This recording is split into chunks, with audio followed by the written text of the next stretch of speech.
응답받은 기도와 응답받지 못한 기도 가운데 더 복된 것은 무엇이냐고 물으신다면 솔직히 어느 것이 더 소중한지 잘 모르겠습니다.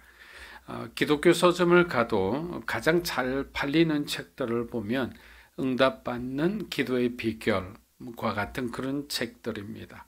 그만큼 불확실성이 많은 시대에 살면서 하나님의 부재를 느끼는 것이 인간에게는 그렇게 두려운 것인지도 모르겠습니다. 그러나 우리가 반드시 기억해야 할 것은 하나님은 창세일에 단 한 번도 저와 여러분의 삶의 곁을 떠나신 적이 없다는 사실입니다. 우리가 고난 가운데 있을 때도 시험과 유혹 가운데서 하나님을 떠난 삶을 살 때에도 안타까이 우리가 돌아오기를 간절히 바라고 기다리신 분이 바로 하나님이십니다. 하영조 목사님은 그의 기도책에서 일반 사람들과 조금 다른 관점의 이야기를 하신 적이 있습니다. 즉, 우리는 기도할 때 상황이 바뀌기를 그리고 상황이 변하기를 원하는데 하나님은 상황보다 우리를 바꾸는데 더 관심이 있다는 것입니다. 반면에 우리는 내가 변하는 데는 사실 별로 관심이 없습니다. 나를 둘러싼 이 고통스러운 환경이 변하는데 더 관심을 가지는 것이죠. 그렇기 때문에 항상 보면 피해자는 없고 가해자만 많은 것이 우리들이 살아가는 삶인지도 모릅니다. 어떤 분들은 바울처럼 평생 가시를 안고 살아가는 분들도 있습니다. 어떻게 보면 미운 사람과 항상 그 사람을 끼고 사는 사람들이겠죠. 그런데 더 이해가 되지 않는 것은 하나님께서 우리의 어떤 상황을 더 악화시킬 수도 있다는 겁니다. 이 표현 자체는 하나님께서 우리를 미워하시는 것이 아니라 하나님께서 우리를 변화시키기 위해서는 마치 야곱이 야복강 나루에서 끝까지 하나님의 사람을 놓아주지 않자 하나님께서 그의 환도뼈를 내리친 것처럼 그것이 어쩌면 그 사람에게는 불행인 것처럼 보이죠. 상황이 더 악화된 것처럼 보이지만 환도뼈가 위골되는 순간 그는 알았던 거죠. 하나님이 자기를 찾아오신 것을. 그 순간 모든 것은 끝이 나는 거죠. 가장 중요한 것은 뭐냐? 결국에는 우리가 기도응답을 바라기를 원하지만 기도응답보다 하나님과 만나기를 원하는 거죠.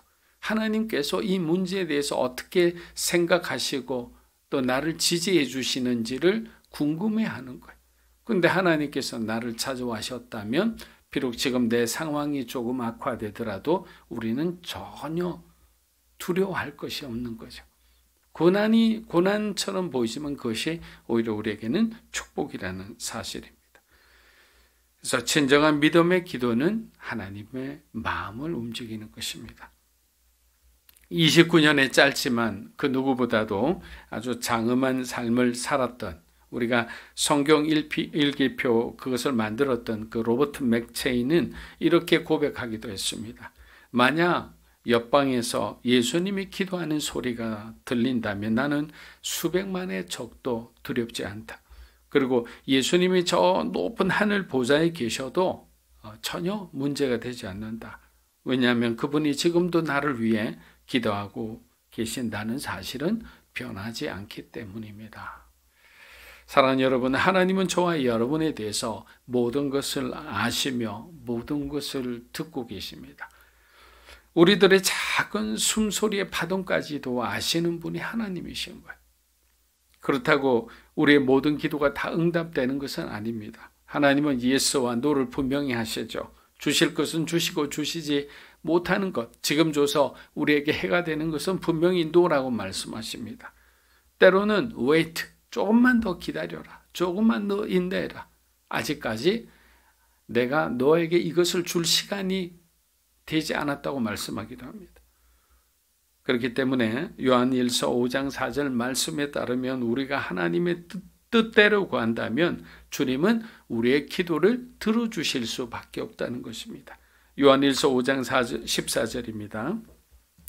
그를 향하여 우리가 가진 바 담대함이 이것이니 그의 뜻대로 무엇을 구하면 들으심이라. 자, 여기서 듣는다에 해당하는 히브리어 샤마르란 뜻은 나중에 우리가 신명기 6장 14절에 보면 쉐마라는 말이 있잖아요. 너희는 들으라.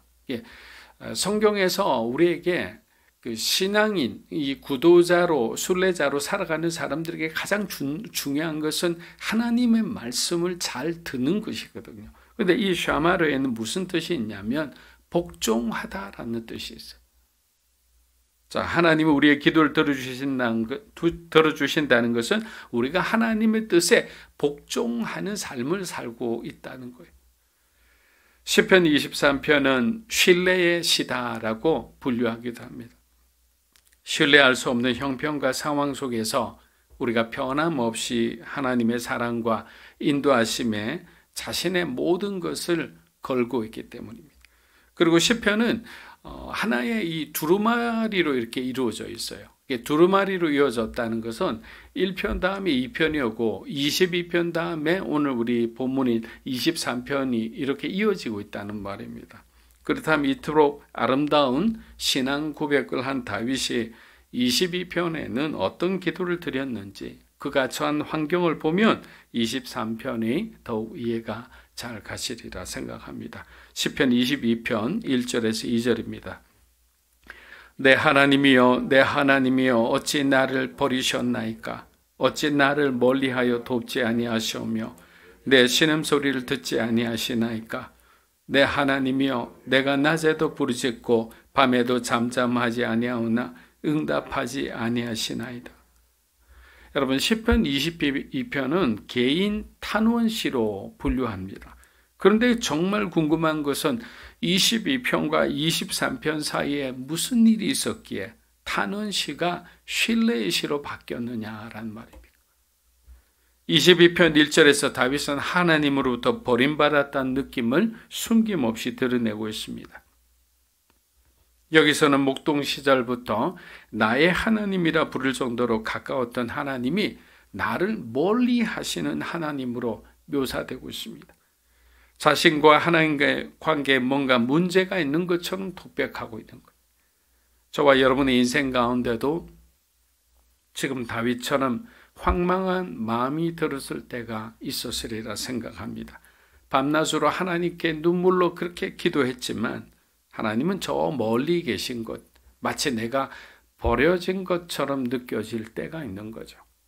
그랬던 다윗이 시편 23편에 와서 하나님께 절대적인 신뢰를 보내고 있는 거예요. 시편 23편 1절입니다. 여호와는 나의 목자시니 내게 부족함이 없으리로다.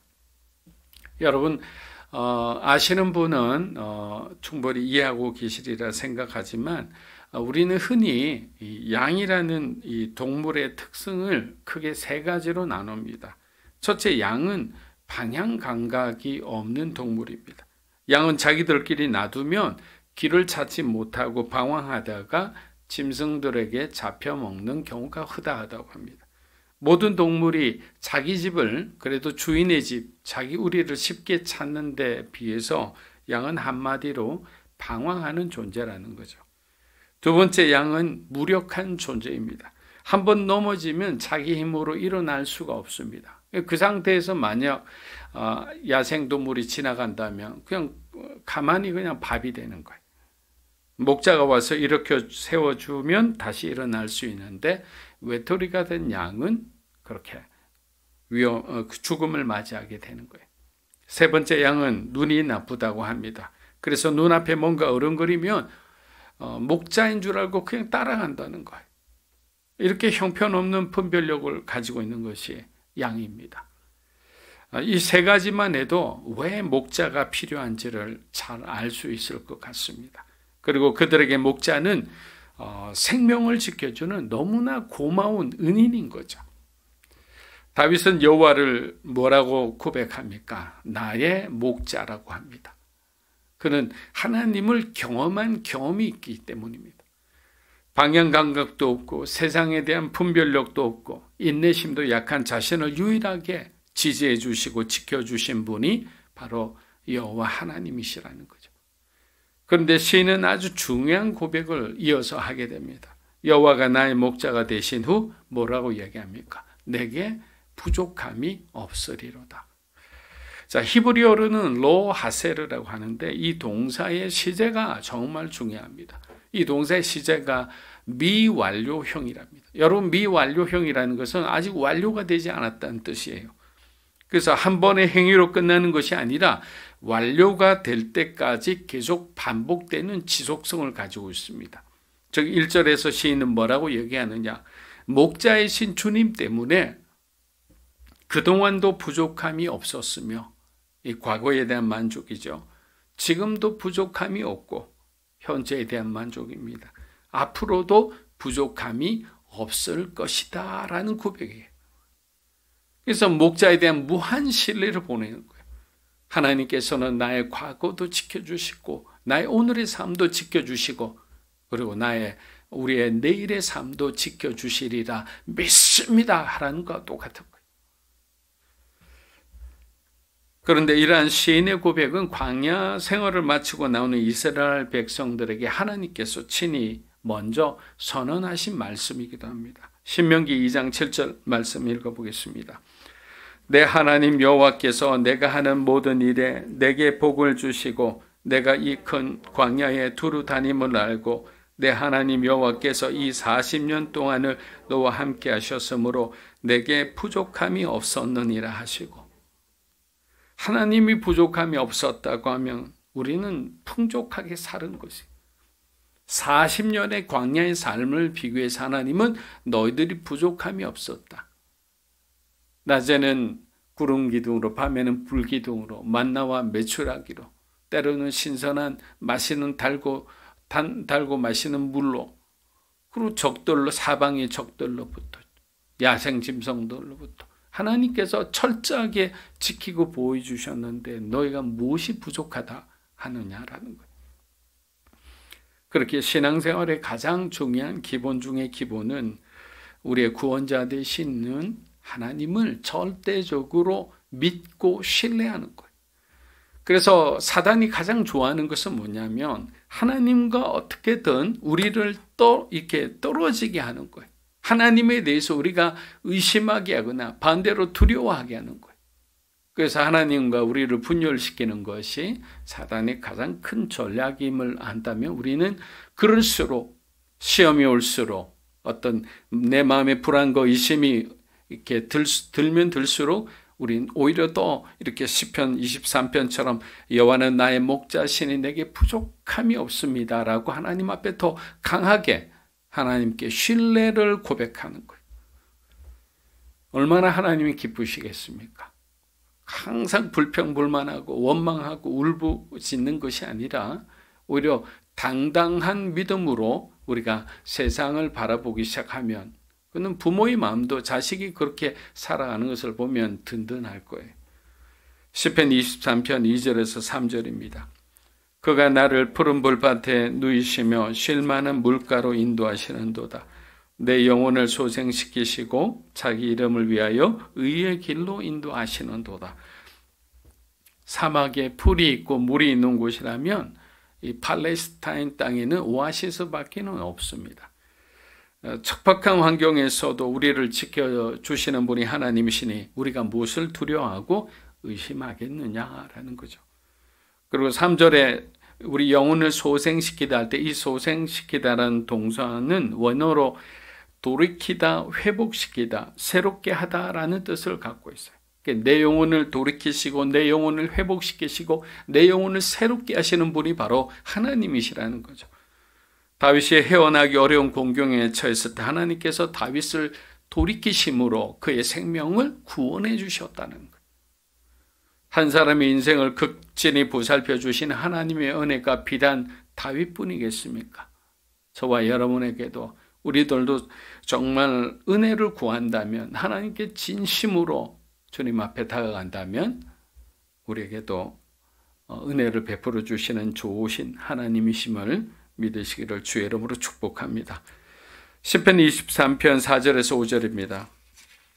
내가 사망이 음침한 골짜기로 다닐지라도 해를 두려워하지 않을 것은 주께서 나와 함께 하심이라. 주의 지팡이와 막대기가 나를 안위하시나이다. 주께서 내 원수의 목전에서 내게 상을 차려주시고 기름을 내 머리에 부으셨으니 내 잔이 넘치나이다. 여러분 4절은 23편의 중심 기둥과 같은 역할을 합니다. 죽음의 위협 앞에서도 언제 닥쳐올지 모르는 이 재앙을 시인이 두려워하지 않는 이유가 나오기 때문이에요. 그 이유는 뭐냐? 주께서 나와 함께 하신다는 거예요. 임마누엘의 하나님을 그가 믿고 있는 거예요. 우리들도 그렇지 않습니까? 가장 힘들 때가 뭡니까? 하나님이 나와 함께 하지 않는다는 느낌이 들 때 우리는 본능적으로 불안해합니다. 왜냐하면 우리의 마음의 가장 중요한 공간에 하나님이 계시는 공간이기 때문에.